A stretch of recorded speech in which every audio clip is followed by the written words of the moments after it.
Hi hello. ഇന്നത്തെ വീഡിയോയിൽ begonia ചെടികൾ നമ്മൾ നന്നായിട്ട് നട്ട് വളർത്തി പരിപാലിക്കുന്ന എല്ലാ കാര്യങ്ങളും ഞാൻ ഈ വീഡിയോയിൽ പറഞ്ഞു തരാവേ. അപ്പോൾ ബിഗോണിയ ചെടികൾ ഇഷ്ടമല്ലാത്തവരാരും ഉണ്ടാവില്ല.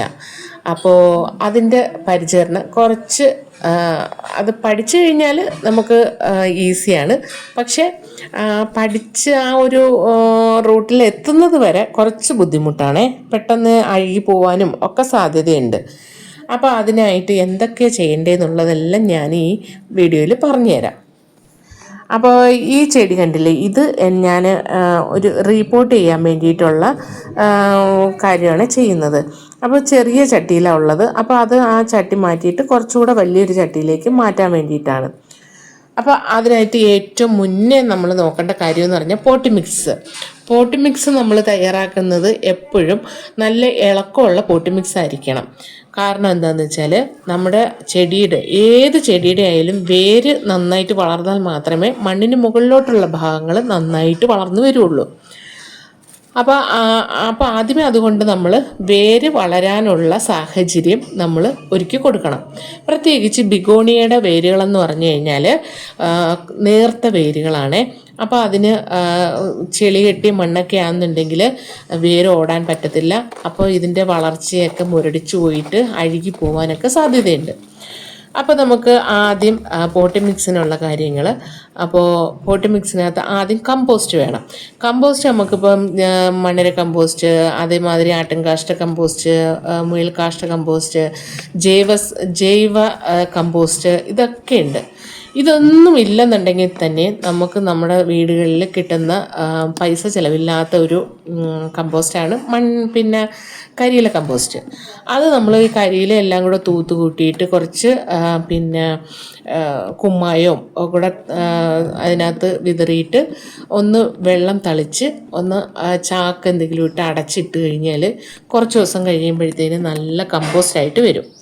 അത് നമുക്ക് വാരി ഉണക്കി ചാക്കുകളിലാക്കി വെച്ച് കഴിഞ്ഞാൽ നല്ലൊരു കമ്പോസ്റ്റാണ് അത്.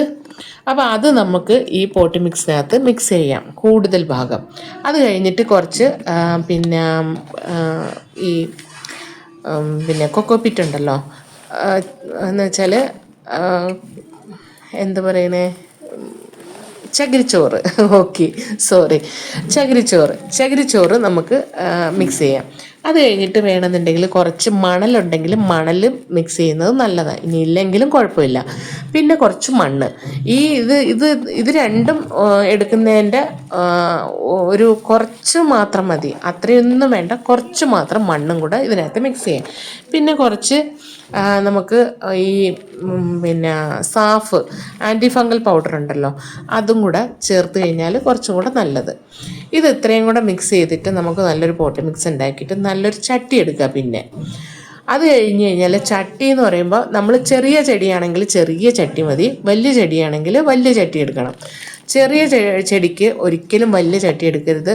പറയാൻ കാരണമെന്ന് പറഞ്ഞു കഴിഞ്ഞാൽ നമ്മൾ ഈ ചട്ടി നോക്കിയിട്ടാണ് നമ്മൾ വെള്ളം ഒഴിച്ചു കൊടുക്കുന്നത്, അല്ലാതെ ചെടി നോക്കിയിട്ടല്ല നമ്മൾ വെള്ളം ഒഴിക്കുന്നത്. ചട്ടി നോക്കിയിട്ട് വെള്ളം ഒഴിക്കുമ്പോൾ നമ്മൾ ആവശ്യത്തിൽ കൂടുതൽ വെള്ളം ഒഴിച്ചു കൊടുക്കും.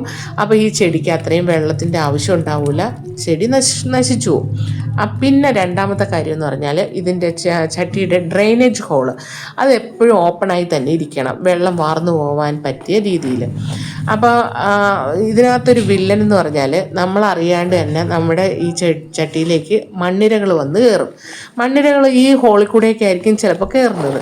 കയറി കഴിഞ്ഞ് കഴിഞ്ഞാൽ ഈ മണ്ണിരയുടെ ഒരു സ്വഭാവം എന്ന് പറഞ്ഞു കഴിഞ്ഞാൽ ഈ മണ്ണിനെ അതൊരു പശയുള്ള മണ്ണാക്കി മാറ്റും. എന്നിട്ട് ഈ ഹോളൊക്കെ അടച്ചു വെക്കും അത്. അപ്പോൾ ആ ഹോളൊക്കെ അടച്ചു വെച്ച് കഴിഞ്ഞാൽ നമ്മൾ അറിയത്തുമില്ല. ഈ വെള്ളം ഒഴിച്ചു കൊടുക്കുന്നതിനനുസരിച്ച് ഇത് കെട്ടി നിൽക്കുകയും ചെയ്യും, ഡ്രെയിനേജ് ഹോൾ അടഞ്ഞും പോകും. അപ്പോൾ ചെടി നശിച്ചു പോകാനും സാധ്യതയുണ്ട്. അത് എപ്പോഴും എല്ലാവരും ഒന്ന് ശ്രദ്ധിക്കണം.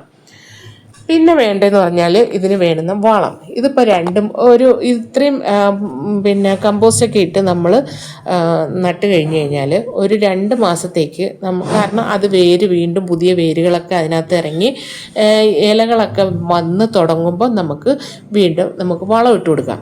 അത് നമുക്ക് ലിക്വിഡായിട്ട് ഒഴിച്ചു കൊടുക്കുന്നതായിരിക്കും കുറച്ചും കൂടെ നല്ലത്. അതിനായിട്ട് നമുക്ക് 19 അല്ലെന്നുണ്ടെങ്കിൽ പിന്നെ എപ്സം സോൾട്ട് ഉണ്ടല്ലോ ഇതൊക്കെ നേർപ്പിച്ച് ഒഴിച്ചു കൊടുക്കാം. അപ്പോൾ ചട്ടിയുടെ ചുറ്റുമായിട്ട് ഒഴിച്ചു കൊടുക്കണം. ചെടിയുടെ തട്ടി ഒഴിച്ചു കൊടുക്കരുത് ഒരിക്കലും. പിന്നെ വെയിലെന്ന് പറഞ്ഞു കഴിഞ്ഞാൽ ആവശ്യത്തിന് വെയിൽ, നേരിട്ട് സൂര്യപ്രകാശം കിട്ടുന്ന ഭാഗത്ത് വെക്കരുത്. വെച്ച് കഴിഞ്ഞ് കഴിഞ്ഞാൽ അത് പിന്നെ ചെടി ഉണങ്ങിപ്പോവാൻ സാധ്യതയുണ്ട്, കരിഞ്ഞു പോവും. കാരണം ബിഗോണിയയ്ക്ക് അത്ര വെയിൽ ആവശ്യമില്ല.